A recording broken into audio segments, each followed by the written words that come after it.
নাৰদক দিলে, নাৰদে ব্যাসক দিলে, ব্যাসে শুকক দিলে, আৰু শুকে 7 দিন 7 ৰাতি ভাগৱত পণ্ডিতক শ্ৰৱণ কৰিছিলে। এই হৈছে ভাগৱতৰ তাৎপৰ্য। এতিয়া নাৰদে কেনেকৈ পালে? যেতিয়া বদৰিকা আশ্ৰমত আমাৰ প্ৰভুজনা সুন্দৰভাৱে জানে, বদৰিকা আশ্ৰমত যেতিয়া উগুল ফুগুল মনেৰে নাৰদ বহি আছে, মই ক'লৈ যাওঁ, কি কৰোঁ, এই ভাৱনাটো তেওঁ ভাবি থাকোঁতে সেই সময়তে তাত দেৱৰ্ষি নাৰদ উপস্থিত হ'ল। আৰু নাৰদক দেখাৰ লগে লগে তেতিয়া ব্যাসদেৱে আগবাঢ়ি আসনত বহিবলৈ দিলে।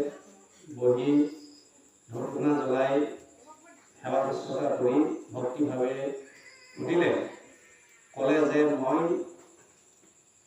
17খন পুৰাণ ৰচনা কৰিলোঁ, বেদৰ শাখাৰ ভেদ কৰিলোঁ, মই চিন্তা কৰাৰ লগে লগে ব্ৰহ্ম মানে প্ৰভু ভগৱন্তই মোক দেখা দিয়ে, তথাপিতো মোৰ মনটো কিয় উগুল ফুগুল, মই এই কথাটো বুজি পোৱা নাই, গতিকে আপুনি মোক অলপ বুজাই কৰক, এই বুলি নাৰদক প্ৰশ্ন কৰিলে। তেতিয়া নাৰদে কি ক'লে, হে নাৰদ বদতি না মহামুনি ব্যাস, তুমি হে কৰিলা জগত তকে সৰ্বনাশ। প্ৰথম স্কন্ধ ভাগৱততে আছে। আকস্মিতে লোক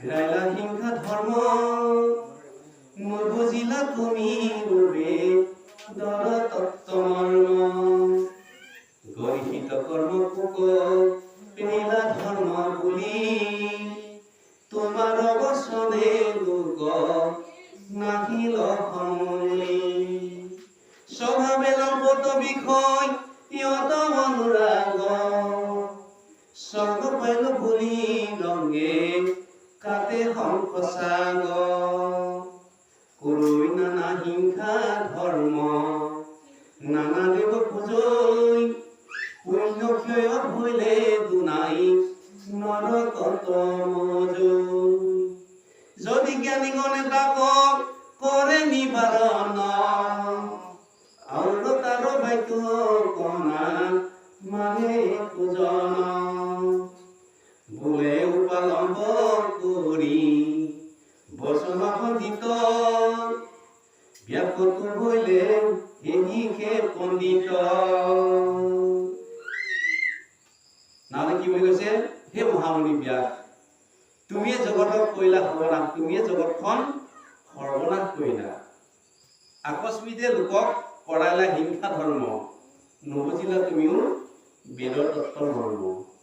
তুমি যদিও পুৰাণ ৰচনা কৰিলা, তুমি প্ৰকৃতাৰ্থত বেদৰ ভালকে এই জ্ঞানখিনি তুমি নবজা যেনে মই অনুভৱ কৰিছোঁ। কাৰণ বিভিন্ন পুৰাণবিলাক ৰচনা কৰি বিভিন্ন দেৱ দেৱীবিলাকক উচ্চ কৰিলা, আৰু তাৰ বাবে তুমি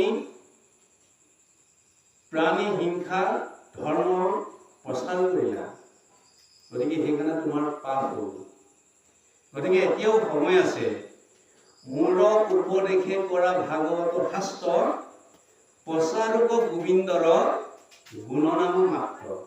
তুমি মোৰ কথা শুনা, তুমি আকৌ এখন শ্ৰীমদ ভাগৱত পুৰাণ ৰচনা কৰা।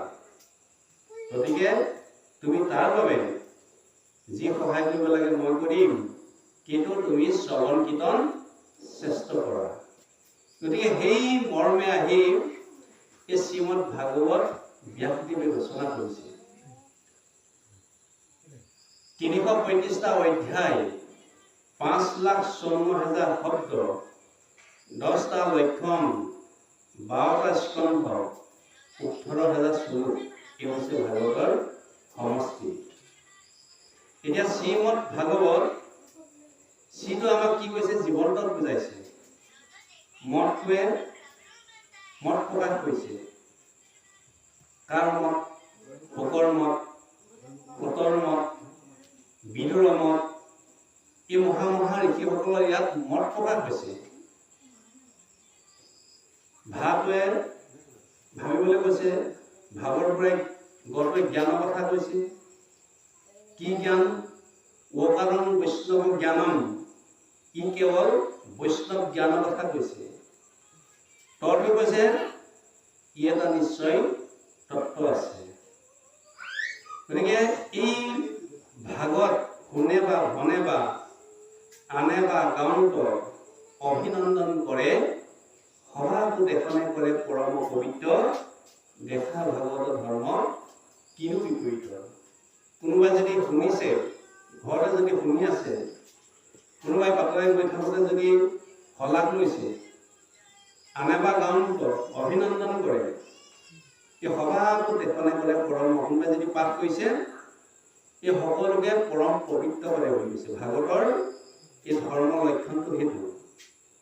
গতিকে ইয়াক সেইকাৰণে বিপৰীত ধৰ্মৰ কথা কৈছে। গতিকে এই ভাগৱত সকলোৱে নোৱাৰে। আগত আমি কৈছোঁ যে ইয়াৰ পূৰ্বজন্ম আমি পুণ্য সঞ্চয় থাকিব লাগিব, তেতিয়াহে এই ভাগৱতলৈ আমি ভক্তি ধৰ্মলৈ আমি আহিব পাৰিম।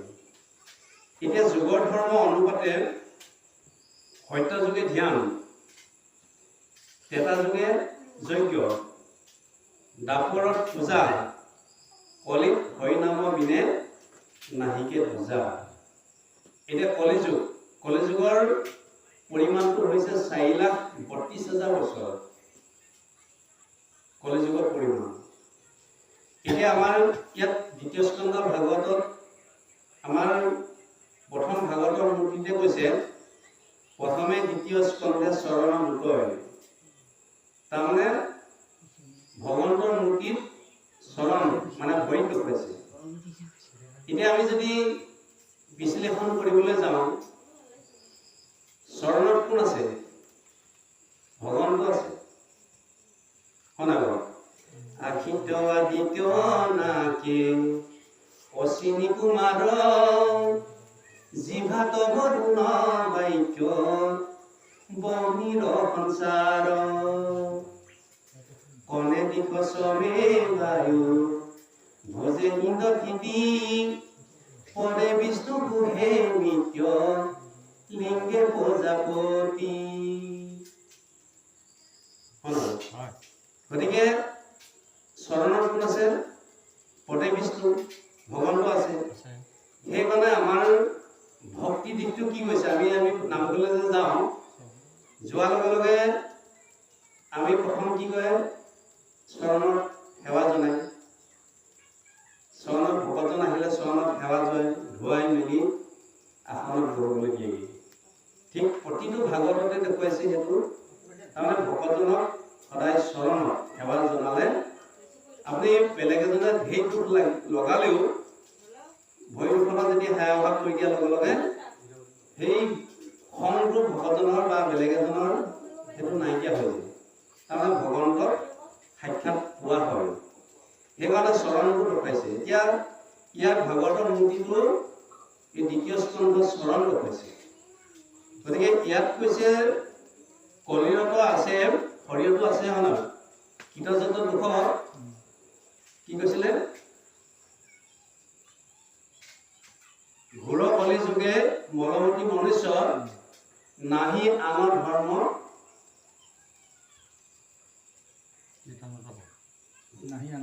হৰি কীৰ্তনত পৰে। গতিকে এই ঘোৰ কলিযুগত আমাৰ মনবিলাক সদায় মলমতী। আমাৰ সদায় কি হৈছে? বিপৰীত শব্দবিলাক আমি সদায় দেখোঁ। চিন্তা চৰ্চাটো, ভাৱনাবিলাক এইখিনি সদায় মল মানে আন্ধাৰে আৱৰি ৰাখিছে। গতিকে সেইকাৰণে এই যুগত আমি কি কৈছে? একমাত্ৰ ইয়াৰ উপায় হৈছে মানে ভগৱন্ত ঈশ্বৰৰ গুণানুকীৰ্তন কৰা। সেইকাৰণে আমি এই যুগৰ অনুপাতে কলিযুগৰ আমি কি কৈছে? কলি ক'ত আছে এই বিষয়টো আমি জানিব লাগিব। কলিটো ক'ৰ পৰা জন্ম হৈছে এই সম্পৰ্কে দীপিকাৰ গ্ৰন্থ নামৰ এখন গ্ৰন্থত উল্লেখ আছে। হে ব্ৰহ্মাৰতনুৰ পৰা কলিও জিলা পৰমদাৰুণ দেশ বিৰিঞ্চি দেখিলা হে ৰাম কৃষ্ণ নাম উচ্চা দিলা 3 বাৰ কিনো মহামতি গুণে সিধুই হাক কৃষ্ণ ঘন হৰিৰ দণ্ড ধৰি জানো পাৰি আছে সেইটো গীতাঞ্জলি কৰি ব্ৰহ্মা গাঁৱৰে বোলে কলি জন্ম হৈছে জন্ম হৈ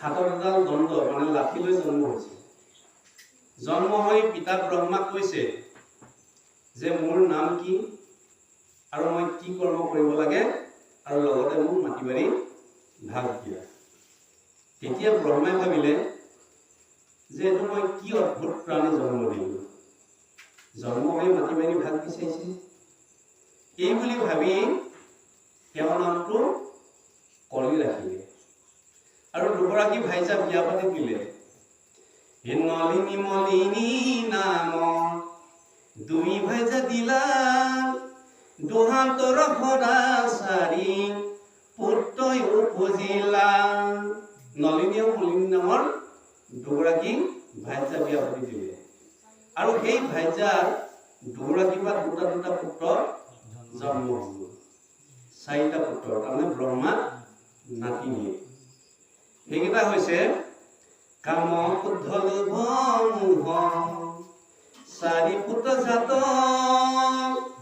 গৰ্ব অহংকাৰ 2 মন্দি যে পৰীক্ষাত কাম ক্ৰোধ লোভ মোহ এই 4টা ব্ৰহ্মা নাতিনীয়ে গ'ল অৰ্থাৎ কলি ফুটে গৰ্ব অহংকাৰ মন্দি সেনাপতি হিংসা অসূয়া মদপত স্বৰ লংক পাতি দিলা কলি জ্বৰ এইবিলাক হৈছে কলি আলপোচান ধৰা এইবিলাক মানে এটা পৰিয়াল এই যেতিয়া পৰিয়ালটো পাই গ'ল এতিয়া কলি মানে থাকিবলৈ ঠাই দিব লাগে নহয় তেতিয়া কি বুলি কৈছে নিপতি ভুলন্ত কলি গুণদুষ্ট চিত বিলুস্থান ৰাজা ভূয়া থাক পৃথিৱীত যত ধৰ্ম কৰ্ম মানে তন্ত্ৰমন্ত্ৰ স্বয়ং সবাহাৰে অধিকাৰী হৈবিহি নিশ্চয় তোমাক মই গোটেই পৃথিৱীখনকে দিলোঁ তুমি ৰজা হৈ থাকিব পাৰিবা আৰু য'ত তন্ত্ৰমন্ত্ৰ কৰা ঠাই তুমি তাতো থাকিব পাৰিবা এই বুলি ব্ৰহ্মাই কলি ঠাই দিলে সেইকাৰণে আমি তন্ত্ৰমন্ত্ৰ কৰা ঠাইলৈ যদি যাওঁ কিবা এটা কৰিবলৈ গ'লে কিবা এটা বেছিকৈ লগাই দিয়া নহয় জেংটো বেছিকৈ হৈ যায় গতিকে সেই তাত কলি থাকে আচলতে সেইকাৰণে আমি এখনীয়া ঈশ্বৰক শৰণ লোৱা ভকতে কেতিয়াও সেই তন্ত্ৰমন্ত্ৰ বা অধৰ্ম এই জাতিলৈ কেতিয়াও নাযায় সেই স্থানত মানে উপস্থিত নহয় এই বুলি দি দিয়াৰ লগে লগে এদিন ধৰ্ম আপোনালোকে জানে ধৰ্ম 4 চৰণ সত্য শৌচ ক্ষমা দয়া এই 4 পদ ভৰি 3 পদ ভৰি ভাঙি দিলে মাত্ৰ সত্য নামৰ ভৰিখনে বাচি আছে সেইখনো কলিয়ে কোবাই থাকোঁতে তাত গৈ ৰজা পৰীক্ষিত অৰ্জুনৰ নাতি ৰজা পৰীক্ষিত তাত উপস্থিত হ'ল যেতিয়া উপস্থিত হ'ল দেখিলে যে কলিয়ে এই ধৰ্ম 4 পদ 3 পদ ভৰি ভাঙি দিলে মাত্ৰ 1 পদ ভৰি বাচি আছে সেই পদটো কোবাই থাকোঁতে তেতিয়া সেই দৃশ্য দেখাৰ লগে লগে হাতত তৰোৱাল লৈ তৰ্জন কৰি কলিক বধ কৰিবলৈ খেতি গ'ল আৰু কলিয়ে ৰজা পৰীক্ষিতক দেখাৰ লগে লগে তেতিয়া ভয়তে দণ্ডৱতে পৰি তেওঁ প্ৰাৰ্থনা জনালে যে সেই মহাৰাজ মোক ক্ষমা কৰা মই আৰু দ্বিতীয়বাৰ এনেকুৱা ভুল কাম নকৰোঁ। কাৰণ মই লাগিলে মোক যি শাস্তি দিয়ে দিয়ক, খালি মোক খালি প্ৰাণদান মানে মৃত্যুৰ দণ্ড নিদিব, এই বুলি কোৱাৰ লগে লগে তেতিয়া ৰজা পৰীক্ষিতৰ দয়া উপজি ক'লে যে তই যদি বাচি থাকিব বিচাৰিছ তেতিয়াহ'লে তই মোৰ ৰাজ্যৰ পৰা বাহিৰ হৈ যোৱাগৈ। কাৰণ তুমি অধৰ্ম বন্ধু, পাপৰ সূত্ৰপাত, কলহ কাজিয়া, চোৰ ডকাইত, মিছামায়া, কুলক্ষণী এইবিলাক হৈছে তোমাৰ সংগী। গতিকে তুমি যদি মোৰ ৰাজ্যত থাকা তেতিয়াহ'লে এইবিলাকে বিৰাজ কৰিব। গতিকে তুমি মোৰ ৰাজ্যৰ পৰা বাহিৰ হৈ যোৱা। এই বুলি কোৱাৰ লগে লগে তেতিয়া কলিয়ে পুনৰ ৰজা পৰীক্ষিতক ক'লে, হে মহাৰাজ, যদি মোক থাকিবলৈকে ঠাই নিদিয়া তেতিয়াহ'লে মোকতো প্ৰাণদান দি কি লাভ কৰিলা? গতিকে এবাৰ আপুনি ভাবি চাওক, গোটেই ৰাজ্যখন আপোনাৰে, সাগৰত থাকে যদি মহাৰথ স্বয়ং, তেবে কি সামকে তাত নকৰে আশ্ৰয়, কোন গ্ৰাম নগৰত অন্তজাতি নাই। তাৰমানে সাগৰত মহাৰত্ন থাকে, তাত জানো শামুক নাথাকে? গতিকে কোনখন গাঁৱত অধৰ্ম জাতি নাই বা দুষ্ট লোক নাই? গতিকে তেনে জ্ঞান কৰি মোক তুমি কিছু স্থান দিয়া। এই বুলি কোৱাৰ লগে লগে ৰজা পৰীক্ষিতৰ দয়া উপজিলে। দয়া উপজি কি ক'লে, নিপতি ভুলন্ত কলি শুন দুষ্ট চিত, এৰাম নিপতি ভুলন্ত কলি দিলো তোক স্থান, জৈত খেলে যোৱা পাখা কৰে মদ্যপান, স্ত্ৰী পঞ্চগুণা গৃহস্থ তথাপি জৈত, এই চাৰি ঠাই দিলো বংশ গয়া দ্বৈত। মদ ভাং খোৱা ঠাই, যোৱা পাখা খেলা ঠাই, পৰ স্ত্ৰী আৰু পঞ্চগুণা পাপ। এতিয়া মদ খাই থাকিলে আমাৰ কি হৈছে, কাজিয়া হয়, সেইকাৰণে কলি থাকে। যোৱা পাখা খেলি থাকোঁতে তাতে কি হয়, কাজিয়া সৃষ্টি হয়। সেইকাৰণে যোৱা খেলত পঞ্চপাণ্ডৱে কি কৰিলে, পাখা খেলত নিজৰ পত্নীকো হেৰুৱাব লগা হৈছে। ধন টকা পইচা ৰাজ্যটো দূৰৈ কথা, নিজৰ ভাতৃটো দূৰৈ কথা, নিজৰ পত্নীকো হেৰুৱাব লগা হৈছে। গতিকে সেইকাৰণে একান্ত ভকতে কেতিয়াও যোৱা নেখেলে। এতিয়া কথাটো হৈছে পঞ্চগুণা পাপ। এই বিষয়টো বিশেষকৈ আইসকল যদি উপস্থিত আছে, এইটো আমাক জানিবলগীয়া কথা আছে, কাৰণ ভাগৱতে সিদ্ধান্ত দিছে। আইসকলৰ বিশেষকৈ গৃহস্থী ধৰ্ম পালন কৰিবলৈ যাওঁতে নিতৌ 5টা পাপ লাগে।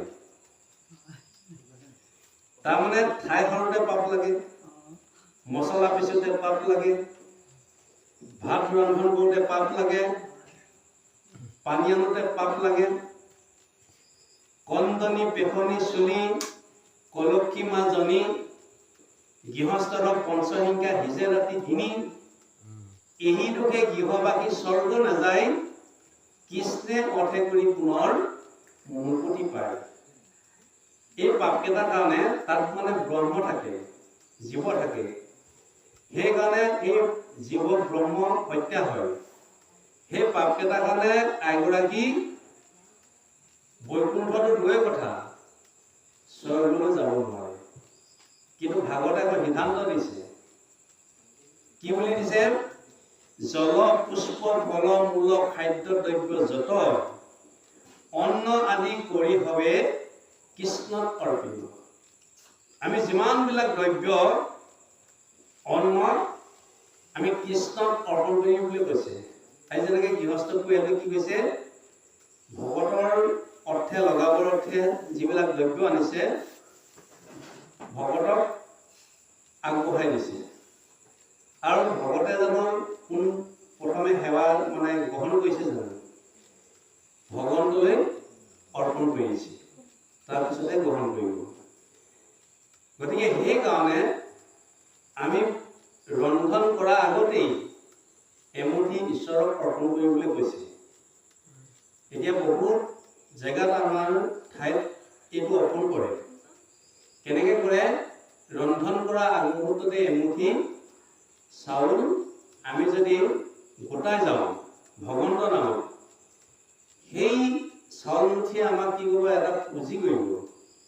আমি তাৰ পুঁজিটোৱে দুখীয়া দৰিদ্ৰক আমি দিব পাৰিম। কোনোবাই কলেজত পঢ়িবলৈ অসুবিধা, কাৰোবাৰ অসুখ মানে ৰোগীত বেমাৰত ভুক্তভোগী হৈ আছে, ধন টকা পইচা অসুবিধা ইত্যাদি ইত্যাদি, এইবিলাকতো আমাৰ এটা সুন্দৰ পুঁজি হয় বা ভকতৰ কাৰণেও আগবঢ়াব পাৰে। গতিকে সেইকাৰণে আমাক অৰ্পণ কৰি দিয়াৰ লগে লগে কি হ'ব? তেতিয়া হৰিনাম হোতাখন বা পুহাংগন ক্ষণেকতে দহি কৰে চন, এমুঠি আগবঢ়াই লৈ পাছৰখিনি ৰন্ধন কৰি ঘৰৰ পৰিয়ালে আলহী অতিথিকে প্ৰমুখ কৰি সকলোৱে খাওঁতে কৃষ্ণ মন্ত্ৰটো উচ্চাৰণ কৰি দিবলৈ কৈছে। কৃষ্ণ মন্ত্ৰ উচ্চাৰণ কৰি দিলে হৰিনাম হোতাখন পাপ পুহাংগন ক্ষণেকতে দহি কৰে চন। তাৰমানে হৰিনামে পাপ খণ্ডন কৰে। হৰিনাম হৈছে মৃত্যু সঞ্জীৱনী, সুমধুৰ সুমংগল, কিতাপ নাশক, মহাধন পৰকাল বিদ আৰু ভৱ সিদ্ধিদায়ক। সেইকাৰণে যেই নাম হে হৰি জানা নিষ্ঠ কৰি। গতিকে সেই ৰন্ধন কৰাৰ পিছতে সকলোৱে যেতিয়া আমি অন্ন খাম, সেইটো প্ৰসাদ হৈ পৰিব, ঈশ্বৰৰ প্ৰসাদ হ'ব। তেতিয়া আমাৰ মন মগজুবিলাক শুদ্ধ হ'ব। সেইকাৰণে অন্নত আমাৰ 7 ধাতু সৃষ্টি হয়। অন্নৰ পৰা ৰস হয়, ৰসৰ পৰা তেজ হয়, তেজৰ পৰা মেদ, মেদৰ পৰা মাংস, মাংস মজ্জা, অস্থি, অস্থিৰ পৰা শুক্ৰ, আৰু শুক্ৰৰ পৰা সতী সন্তান জন্ম হয়। ঈশ্বৰৰ অৰ্পিত শুদ্ধ অন্ন খালে শুদ্ধ শুক্ৰ সৃষ্টি হ'ব আৰু সৎ সন্তান জন্ম হ'ব। যদি অখাদ্য খাই অঘাসু বকাসু এইবিলাক মানে জন্ম হ'ব। সেইকাৰণে আমাক প্ৰহ্লাদতে এইখিনি অলপ পিছতে গম পাওঁ। সেইকাৰণে আমাক খাদ্যত সেইকাৰণে ক্ৰিয়া আছে। সেইকাৰণে অন্ন জনিত নকৰিবা বিচাৰ, জাতি কুল ভৈল ভস্ত এনেকৈ কি আছে। গতিকে সেইকাৰণে আমাৰ এই অন্নত আমি বিচাৰ কৰিব লাগিব। 2 নম্বৰ কথা হৈছে কি, যেতিয়া কলিয়ে কি বুলি ক'লে, এই 4 ঠাইত দিলে, কিন্তু তুমি এনেকুৱা স্থানলৈ যাব নোৱাৰিবা। বোলে ক'ত? জৈত কৰে শ্ৰৱণ কি তনকে খবৰ নচাপিবি পাপি সিটো গৃহস্থ ওচৰ। হুয়া একো শৰণ কৃষ্ণ শৰণ হয়, মুহুৰত আদেশে নচাপিবি সিটো গ্ৰাম। য'ত শ্ৰৱণ কীৰ্তন কৰা ঠাই তুমি তালৈ নাযাবা। যিখন গাঁৱত এশৰণীয়া লোক আছে, এশৰণীয়া ভকত আছে, তুমি সেইখন গাঁৱত তুমি তালৈ নাযাবা। গ'লে তোমাৰ মৃত্যু অনিবাৰ্য। সেইকাৰণে আজি এই স্থানত কি আছে? কলি নাহে। কিয় নাহে? ইয়াত শ্ৰৱণ কীৰ্তন হৈছে। আৰু ইতিমধ্যে যেতিয়া ভগৱন্ত মানে বৈকুণ্ঠলৈ যাব লৈছিলে, এই কথাটো একমাত্ৰ উদ্ধৱে জানিছিলে। আৰু জনাৰ লগে লগে তেতিয়া উদ্ধৱে কৈছে, হে প্ৰভু, তুমি যে বৈকুণ্ঠলৈ যাবা এই কথাটো মই বুজিলো, কিন্তু তুমি অকলে গ'লে নহ'ব, তুমি মোক তোমাৰ লগত লৈ যোৱা। তেতিয়া ভগৱন্তই কি বুলি কৈছে? এই তুমি আমি দুয়ো গ'লে মিলিব মনত লুপ্ত হইব জ্ঞান ইটোৰ ভকতিৰ পথ পিৰিবে দুজন কলি গুচিবে আচাৰ হইবে অধৰ্মতৰতি যতে প্ৰজাৰ। তুমি আমি যদি একেলগে এই ধৰাধাম এৰি গুচি যাওঁ তেতিয়াহ'লে ইয়াত ভক্তি ধৰ্ম লুপ্ত হ'ব, আৰু ভক্তি ধৰ্ম লুপ্ত হ'লে কি হ'ব, তেতিয়া অধৰ্মই বিৰাজ কৰিব। যেনেকৈ পোহৰ গুচি গ'লে কি আহিব, আন্ধাৰ আহিব। গতিকে সেইকাৰণে তুমি কিছুকাল ইয়াত থাকি যোৱা আৰু কি কৰিবা, মোহৰ আদেশে মানে তুমি মোৰ আজ্ঞা পালন কৰি তুমি শ্ৰৱণ কীৰ্তন প্ৰচাৰ কৰা, তুমি ভক্তি ধৰ্ম প্ৰচাৰ কৰি থাকিবা, কিন্তু অন্য নাথাকিবা। তুমি ইয়াত মানে সাগৰ যেতিয়া ডুব যাব তুমি তাত থাকিব নালাগে, তুমি আহি শ্ৰৱণ কীৰ্তন প্ৰচাৰ কৰা, ভক্তি ধৰ্ম প্ৰচাৰ কৰা। এতিয়া আমি উদ্ধৱ কোন হ'ল, আজি এই পৰিয়ালেই উদ্ধৱ হৈছে, কাৰণ ভগৱন্তই সুমতি দিয়াৰ লগে লগে সেই যিটো প্ৰচাৰ কৰিবলৈ যিটো পৰামৰ্শ দিছে, কিন্তু আজি কোনে কৰিছে প্ৰচাৰ? আজি এই অনুষ্ঠানটো যদি আয়োজন নকৰিলেহেঁতেন তেতিয়াহ'লে ইয়াত ভাগৱত চৰ্চা হ'লহেঁতেন জানো? কেতিয়াও নহয়। আৰু আপোনালোকে আহিলেহেঁতেন জানো? কেতিয়াও নাহে। গতিকে সেইকাৰণে মহাপুণ্য থকাৰ কাৰণে এই অনুষ্ঠানটো আয়োজন হৈছে, আৰু লগতে এই ভক্তি ধৰ্ম ইয়াত প্ৰকাশ পাইছে। গতিকে সেইকাৰণে শ্ৰৱণ কীৰ্তন য'ত নকৰে, কৃষ্ণ নাই, তালৈহে কলি যায়। সেইকাৰণে আমি সদায় পুৱা গধূলি শ্ৰৱণ কীৰ্তন কৰিব লাগে, গুৰু সেৱা কৰিব লাগে। গতিকে এই কলিত যেতিয়া এইটো পৰামৰ্শ দিলে, নিৰ্দেশ দিলে, তেতিয়া কলিয়ে পুনৰ ৰজা পৰীক্ষিতক খাটনি কৰিলে, হে মহাৰাজ, মোৰ পৰিয়ালটো বৰ ডাঙৰ, গতিকে এইখন ঠায়ে মোক যোৱা নমৰিব আৰু কিছু স্থান দিয়ক। এই বুলি কোৱাৰ লগে লগে তিলু ভুৱনকো তাত বাস কৰা কলি, অধৰ্ম গোষ্ঠীক তুমি জানতে যায় চলি। তুমি ক'ত থাকা? তুমি ভুৱনত মানে সোণত থাকিব পাৰিবা, আৰু তুমি অধৰ্ম জাতিটো বাস কৰিব পাৰিবা।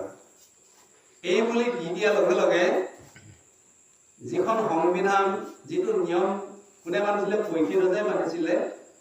এদিন গৈ সেই পৰীক্ষিত ৰজাই সংবিধান ভংগ কৰি কি কৈছে, এটা সোণৰ মুকুট যিটো ৰাজমহলত চিকমিকাই থকা দেখিলে, যুধিষ্ঠিৰে মানে ভীমে জয়াখণ্ডক বধ কৰি আনিছিলে, সেই মুকুটটো আনি যুধিষ্ঠিৰক দিলে। যুধিষ্ঠিৰে সুন্দৰভাৱে ৰাজভৱনত সজাই থলে, আৰু ৰজা পৰীক্ষিতৰ চকু পৰিল।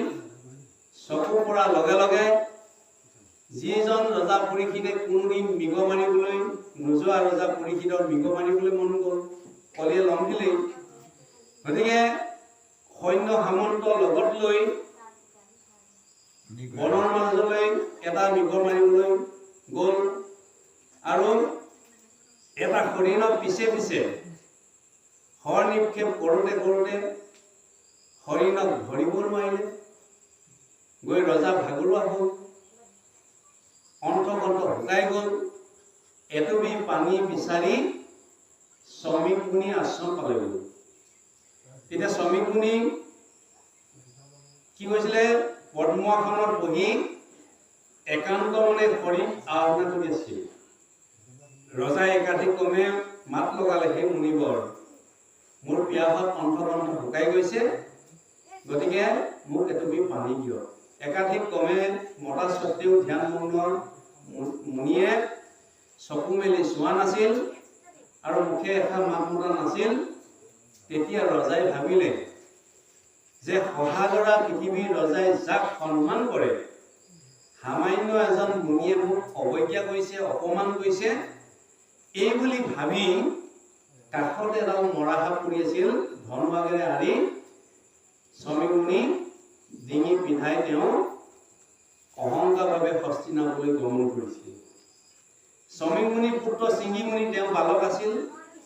তেওঁ লগৰীয়া মুখে জানিব পাৰিলে যে তেওঁ পিতৃৰ ডিঙিত মৰা সাপ মেৰিয়াই ৰজা পৰীক্ষিতে গৈছে। তেতিয়া তাতে তেওঁ অভিশাপ দিলে যে যি কুলাংগাৰে মোৰ পিতৃ ডিঙিত মৰা সাপ মেৰিয়াই অপমান কৰি থৈ গৈছে, আজিৰ পৰা 7 দিনৰ ভিতৰত তক্ষনাগেৰে দংশন কৰক, এই বুলি অভিশাপ দিলে। দি তেওঁ দৌৰি দৌৰি পিতৃৰ ওচৰ পালেগৈ আৰু পিতৃ সেই দৃশ্য দেখি চিঞৰি চিঞৰি কান্দিবলৈ ধৰিলে। কন্দাৰ লগে লগে তেতিয়া মানে শ্ৰমিক মুনিয়ে চকু মেলি চালে, চাই দেখি সাপটো দূৰলৈ দলিয়াই দিলে। দলিয়াই সুধিলে যে তুমি কিয় কান্দিছা? তেতিয়া পুতেকে কৈছে যে আপোনাৰ ৰজা পৰীক্ষিতে আপোনাৰ এই ডিঙিত সাপ মেৰিয়াই অপমান কৰি থৈ যোৱাত মই সহ্য কৰিব নোৱাৰি মই আজিৰ পৰা 7 দিনৰ ভিতৰত তক্ষনাগে দংশন কৰিব বুলি মই অভিশাপ দিছোঁ। গতিকে তেতিয়া ৰজা মানে শ্ৰমিক মুনিয়ে কৈছে, হাই পুত্ৰ, তুমি ইমান অন্যায় কাম কিয় কৰিলা? ৰজা সামান্য ৰজা নহয়, তেওঁ সহাগৰা ৰজাৰ মানে পৃথিৱীৰ অধিকাৰী। ৰজা নাথাকিলে কি হ'ব? চোৰ ডকাইত পৰস্পৰৰ মাজত হাই কাজিয়া হ'ব, কোনোবাই নাৰীকৰণ কৰিব, ধন হৰণ কৰিব, ইত্যাদি ইত্যাদি হ'ব, অমংগল হ'ব। গতিকে তুমি ইমান কষ্টৰে তপস্যা কৰিবলৈ শিকিলা, তুমি তপস্যা মূল বুজি নাপালা। কিন্তু ভাগৱতৰ পৰা আমি দৰ্শন ল'বলগীয়া কি আছে? এইটোৱেই, যেতিয়া আমি আমাৰ ল'ৰাবিলাকৰ আমি বেয়া কাম এটা কৰি আহিলে আমি কি কওঁ? আমাৰ ল'ৰাটোকে সদায় কোনোবাই আপত্তি দিবলৈ আহিলেও আমাৰ ল'ৰাটোকে সদায় দুখটো আঁতৰাই দিয়ে, বাকী ল'ৰাটো আমি জাপি দিওঁ। কিন্তু ভাগৱতে সেইটো নাই কোৱা। ভাগৱতে শুদ্ধটো বিচাৰ কৰিবলৈ কৈছে। সেইকাৰণে তেতিয়া তেওঁ কি হৈছে, শ্ৰমিক মুনিয়ে তেওঁ প্ৰাৰ্থনা জনাইছে, ভগৱন্তক প্ৰাৰ্থনা জনাইছে, হে প্ৰভু দয়াময়, মোৰ এই অবোধ পুত্ৰ তেওঁ বালক, তেওঁ নাজানি নিচিনি ৰজাক তেওঁ অভিশাপ দিলে। গতিকে তুমি নিজ গুণে তুষ্ট হোৱা আৰু মোৰ এই পুত্ৰক ক্ষমা কৰা। আৰু তেওঁ এজন শিষ্য পঠিয়াই দিছে ৰজা পৰীক্ষিতৰ ওচৰলৈ যে কোৱাগৈ আজিৰ পৰা 7 দিনৰ ভিতৰত ৰজা পৰীক্ষিতৰ মৃত্যু হ'ব। গতিকে সাপ অথলে নাযায়। গতিকে তেওঁ ৰজাই কি ব্যৱস্থা কৰে কৰি লওক। ইতিমধ্যে ৰজাও গৈ তাক অনুতাপ আহিছে যে মই কি কাম কৰিলোঁ, গতিকে এনেকুৱা এটা অপৰাধ কৰিলোঁ, গতিকে ৰজাইতো অভিশাপ নিদিয়াকৈ মোক নাথাকে, এই বুলি ভাবি থাকোঁতে তেওঁ শিষ্যজনে খবৰ দিছেগৈ যে সেই মহাৰাজ, তুমি যিটো গুৰুত্ব অপৰাধ কৰিলা তাৰ বাবে তেওঁ পুত্ৰ শিঙি মুনিয়ে অভিশাপ দিছে, 7 দিনৰ পিছত তোমাৰ মৃত্যু হ'ব, মানে তক্ষকে দৰ্শন কৰিব। গতিকে তুমি কি ব্যৱস্থা কৰা কৰি লোৱা। তেতিয়া ৰজাই পুতেক মানে গোটেই সৈন্য সামন্ত মন্ত্ৰীসকলৰ লগত আলোচনা কৰিছে, কৰি পুত্ৰ জন্মেজয়ক ৰজাৰ পাতিছে। ৰজাৰ ৰাজ শাসন দি তেওঁ গংগাতীৰলৈ ঈশ্বৰক আৰাধনা কৰিবলৈ গৈছে। আৰু সেই গংগাতে বিভিন্ন ঋষিসকলে তাত সমবেত হৈছে, খবৰ ল'বলৈ গৈছে। তেতিয়া ঋষিসকলক প্ৰশ্ন কৰিছে যে হে মহামুনি সমস্ত, মোৰ এই মৃত্যুৰ আগমুহূৰ্তত আপোনাভাৱে দেখা দিলেহি, মোৰ বহুত পুণ্য ফলত আপোনাভাৱে ইয়াত মোৰ আশীৰ্বাদ দিবলৈ আহিছে। গতিকে মই এটা প্ৰশ্ন কৰিব বিচাৰিছোঁ যে মৃত্যুমুখী মানুহৰ কি কৰ্ম কৰা উচিত, এই বুলি প্ৰশ্ন কৰিছে। তেতিয়া বিভিন্ন ঋষিসকলে বিভিন্ন মত প্ৰকাশ কৰিছে। সেই ঋষি, তোমাৰ আজিৰ পৰা 7 দিনৰ ভিতৰত নাই দৰ্শন কৰিব, গতিকে তুমি যজ্ঞ কৰা, কোনোবাই কৈছে মহাদান কৰা, কোনোবাই কৈছে তীৰ্থ ভ্ৰমণ কৰা, ইত্যাদি ইত্যাদি বিভিন্ন ঋষিসকলে বিভিন্ন মত প্ৰকাশ কৰিছে আৰু এটা হুলস্থুলীয়া পৰিৱেশ হৈছে। সেই সময়তে ব্যাস মানে শুকদেৱ তাত উপস্থিত হৈছে আৰু শুকদেৱ যেতিয়া উপস্থিত হৈছে সেই গংগা তীৰত, তেতিয়া ৰজা পৰীক্ষিতে ভক্তিভাৱে আনি আসনত বহুৱাইছে, বহুৱাই তেওঁ প্ৰশ্ন কৰিছে, হে মুনি শ্ৰেষ্ঠ, মোৰ এই মৃত্যুৰ বেলিকা আপুনি দেখা দিলেহি, গতিকে মই এটা প্ৰশ্ন কৰিব বিচাৰিছোঁ। গতিকে যে মৃত্যুমুখী মানুহৰ কি কৰ্ম কৰা উচিত বুলি এনেকৈ প্ৰথম প্ৰশ্ন আৰম্ভ কৰিছে আৰু প্ৰতিটো প্ৰশ্ন কৰি গৈছে উত্তৰ এই 7 দিন 7 ৰাতি ভাগত পৰীক্ষিতক শ্ৰৱণ পাইছে শুকদেৱে। এই হৈছে ভাগৱতৰ ইয়াত তাৎপৰ্য। বাৰু অকণ পাঠলৈ যাওক। কৃষ্ণ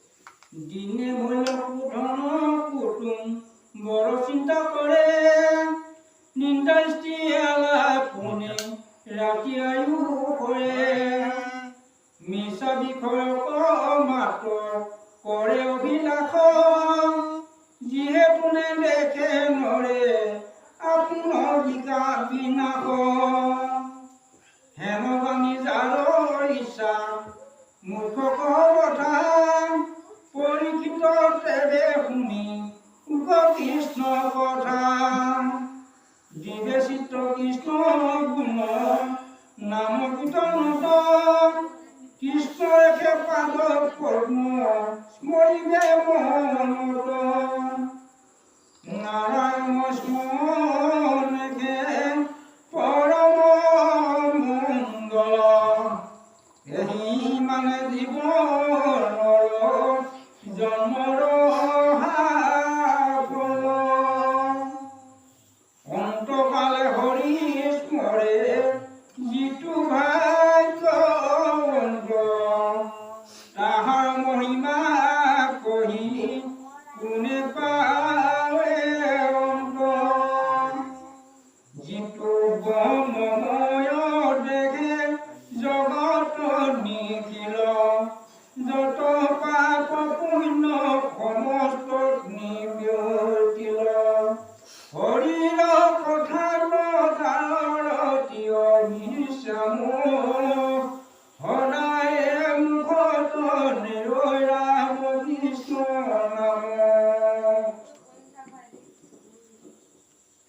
কৃষ্ণ ইয়াত কৈছে, দিনত হলে ধন কুটুম বড় চিন্তা কৰৈ, নিৰ্দাস্তে আলাপৰে ৰাতি আয়ু কৰৈ।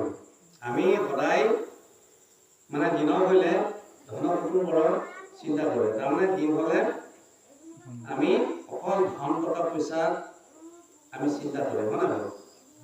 আৰু ৰাতি হলে কি হৈছে, ক'ত কি কৰিম কি নকৰিম এইখিনি আলাপ আলোচনা কৰি নিদ্ৰাত হৈ থাকে। গতিকে সেইকাৰণে আমাৰ ঈশ্বৰ নাম ল'বলৈ আমাৰ কেতিয়াও সময় নোলায়, সেইটোকে কৈছে ইয়াত। গতিকে আজি যিসকল ইয়াত উপস্থিত হৈ আপোনাভাৱে শ্ৰৱণ কৰিছে, আপোনাভাৱৰ জীৱন ধন্য হৈছে। কাৰণ ভাগৱতে কৈছে, যিমানেই কৃষ্ণপদী হিহিকে অক্ষয়, ইহাক নিবাক একোজনে নাপায়, আমাৰ কৰ্মে লগাইলে যতে কো সিও বিঠা, জনম বিঠা হৈ নুশুনা কৃষ্ণ কথা। কৃষ্ণ কথা নুশুনাকৈ যদি জীৱনটো অতিক্ৰম কৰি যায়, সেইটো হেনে বিঠা জন্ম।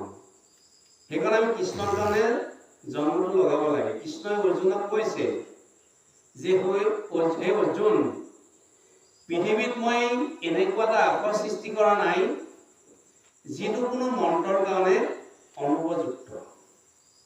মই পৃথিৱীত এনেকুৱা এজোপা বৃক্ষৰ দৰে কৰা নাই যিজোপা শিপা ঔষধৰ কাৰণে অনুপযুক্ত। আমাৰ ঔষধৰ কাৰণে গোটেই ইয়াতেই গোটেই গছ গছনিৰ ভিতৰত আছে। এনেকুৱা এজোপা বৃক্ষত এনেকুৱা এটা ঔষধ নোলাব কোনো নাই বুলি আপুনি ক'ব নোৱাৰে। আৰু মই পৃথিৱীত এনেকুৱা এজন মানুহ সৃষ্টি কৰা নাই যিজন কোনো গুণৰ অনুপযুক্ত। প্ৰতিজন মানুহৰে একোটা একোটা গুণ আছে। গতিকে সেইকাৰণে মই পৃথিৱীত এনেকুৱা এজন মানুহ সৃষ্টি কৰা নাই যিজন গুণৰ অনুপযুক্ত। অৰ্থাৎ কৰ্মফলে আমাক কিবা নহয় কিবা গুণ আৰু প্ৰতিভা প্ৰভু ভগৱন্তই প্ৰত্যেককে দি পঠিয়াইছে। আৰু প্ৰভু ভগৱন্তই দি পঠিয়া প্ৰতিভাটো যদি আজিৰ দৰে পৰিৱেশলৈ আহি সাধুলৈ আহি শাস্ত্ৰৰ উপদেশৰ দ্বাৰা মহাপুৰুষৰ বাণীৰ দ্বাৰা তাক যদি পৰিশোধন কৰি প্ৰভু ভগৱন্তৰ কৰ্ম যদি লগাব পাৰোঁ, তেতিয়াহ'লে ভগৱন্তই কৈছে কি যে মোৰ কাৰণে যি দিব সি কিবা পাই থাকিব। আজি সেৱকীয়ে দিছে, কি দিলে? কৃষ্ণ প্ৰভুক এইটোৱেই, যিটো কৰ্ম কৰিলে তৃণমূল ব্যক্তি বিশেষৰ পৰা নিখিল জগতৰ কল্যাণ সাধন হয়। আত্মাকে ধৰি নিখিল জগত কল্যাণ সাধন কৰ্মত আমি যিকণ সময় লগাম, শাৰীৰিক, মানসিক, ভৌতিক, আৰ্থিক, এইখনহে আমাৰ পৰকালৰ বিদ। এই বিদটোৱে আমাক কি কৰিব? ইহকালত শান্তি দিব। সেইকাৰণে জীৱগতি আছে, হয় উৰ্ধগতি নহয়